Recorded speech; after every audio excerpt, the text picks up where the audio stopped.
Assessment is the practice of evaluating and providing feedback to students on how they demonstrated the learning goals of the assignment. When you pick an assignment to design or adapt, be mindful of how you will grade it.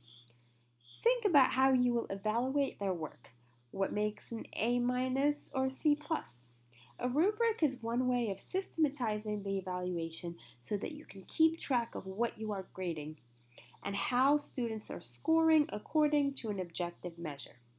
There are highly detailed rubrics and ones that are minimalist, and what you decide to use will reflect your teaching style and philosophy as well as the disciplinary context.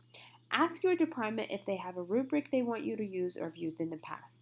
You can also ask fellow instructors and search the web. You can adapt the language to any rubric to better fit your course. Use Bloom's taxonomy to revise language and expectations and align the rubric with the learning goals. These rubrics can be provided as a handout with the assignment guidelines so students are clear on what they will be evaluated on and how. They can use the rubric as a guide or checklist to stay on track. This method fosters transparency and consistency. There are two types of assessments that are relevant to classroom teaching for now: formative and summative.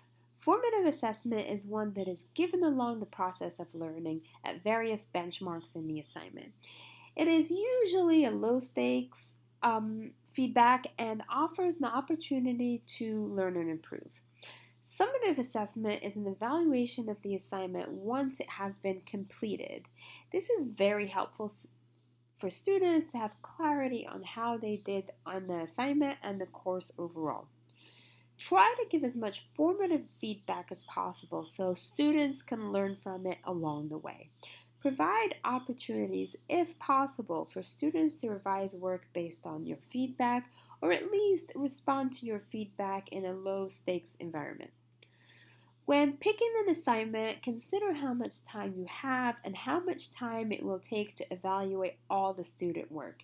This is especially significant in large class sizes if you plan on returning work with your feedback in a timely manner.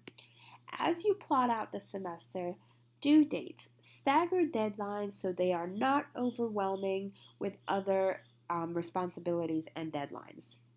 Another consideration is to think about the most meaningful way of providing feedback to your students. During our current times, you will most likely be asking students to submit their work digitally. Will you be using Blackboard or another web platform, or perhaps even email? Can you annotate their work, or will you submit a summary with comments at the end of the assignment? The style and level of detail that instructors approach grading a stack of assignments differs greatly. It can be a laborious activity that gets flattened down to a final grade. There are different strategies to adopt more intentional and meaningful assessment practices, but this can take time as you develop your pedagogy over time.